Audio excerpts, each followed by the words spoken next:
ये जो क्वेश्चन है वो बेसिकली जेई का क्वेश्चन है। इस क्वेश्चन का देखो स्टेटमेंट क्या दिया हुआ है। इस क्वेश्चन का स्टेटमेंट है कि टॉलिन टॉलिन जो है क्लोरीन से रिएक्ट कर रहा है in presence of sunlight. So product A आ रहा है। जब ये प्रोडक्ट वाटर से रिएक्ट कर रहा है इन प्रेजेंस ऑफ 373 केल्विन, तो आउटपुट बी आ रहा है। तो बताओ ए एंड बी का वैल्यू क्या होगा। ऑप्शंस आप देख सकते हो। यहाँ पे COCl है, यहाँ पे aldehyde CHCl2 CHO CH2Cl CHO and समझेंगे हम। तो इस क्वेश्चन में क्लोरीन मेंशन है। इस क्वेश्चन में क्लोरीन मेंशन है, क्लोरीन है, टॉलिन है और रिएक्शन सनलाइट के प्रेजेंस में हो रहा है। इसका मतलब है कि ये जो है एक फोटोकेमिकल रिएक्शन है। फर्स्ट ये फोटोकेमिकल रिएक्शन है, ओके।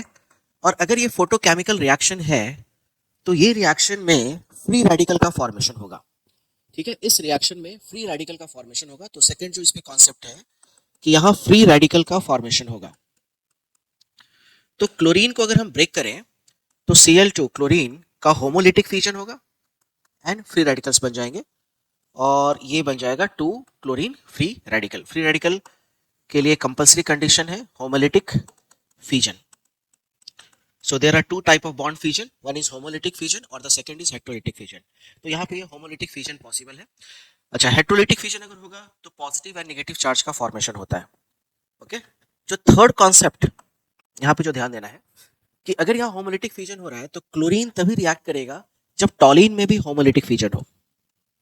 जब टॉलिन में भी होमोलिटिक फ्यूजन हो, इट मींस CH और ये H, राइट।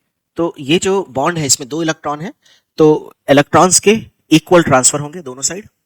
तो जब इक्वल ट्रांसफर होगा एंड बिकॉज यहाँ पे 2 क्लोरीन अवेलेबल है, राइट, तो यहाँ पे अगर हमें इस बॉन्ड को भी ब्रेक करना है तो हम इसको ऐसे इक्वली ब्रेक कर सकते हैं।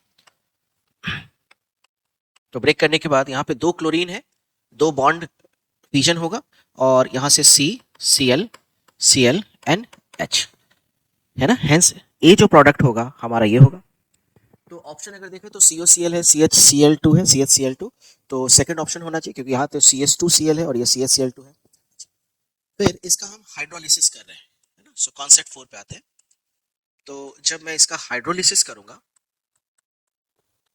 तो ये है CCl और ये H है, ठीक है।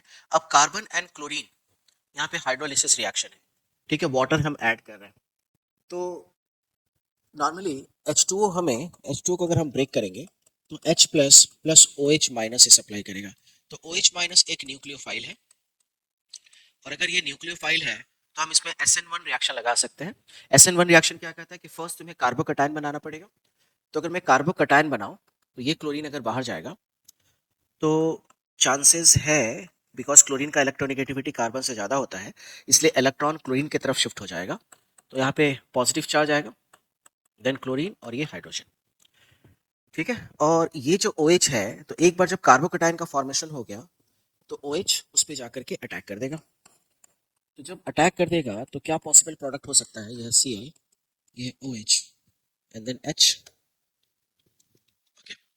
नाउ नेक्स्ट अगर हम देखें तो OH और H की अगर हम बात करें, है ना, तो OH और OH को आप जो है ऐसे सेपरेट करके लिखो। नाउ ऑक्सीजन और हाइड्रोजन में ऑक्सीजन ज्यादा इलेक्ट्रोनेगेटिव है, ठीक है। तो इलेक्ट्रॉन्स अगर हम इस बॉन्ड को ब्रेक करते हैं तो इलेक्ट्रॉन ऑक्सीजन की तरफ जा सकता है। और कार्बन एंड क्लोरीन में क्लोरीन ज्यादा इलेक्ट्रोनेगेटिव है, तो अगर मुझे ये बॉन्ड ब्रेक करना है तो ये ऐसा हो सकता है। तो जो बॉन्ड बनना चाहिए यहाँ पे कार्बन पे, क्योंकि कार्बन डोनर है तो कार्बन पे पॉजिटिव चार्ज जनरेट हो जाएगा, ये H, और ऑक्सीजन पे नेगेटिव चार्ज जनरेट हो जाएगा। और ये पॉजिटिव नेगेटिव जो है वो डबल बॉन्ड का फॉर्मेशन कर देगा और पहले से एक हाइड्रोजन है। इसका मतलब है कि प्रोडक्ट जो बनना चाहिए ये, ठीक है, वो बेंजल डिहाइड बनना चाहिए। बेंजीन में एल्डिहाइड ऐड हुआ है तो बी बेंजल डिहाइड होगा एंड ए जो है, यस, तो ए एंड बी ये दोनों सेटिस्फाई हो रहा है ऑप्शन नंबर बी में, ऑप्शन सेकंड ऑप्शन में। तो 2 इज द राइट ऑप्शन।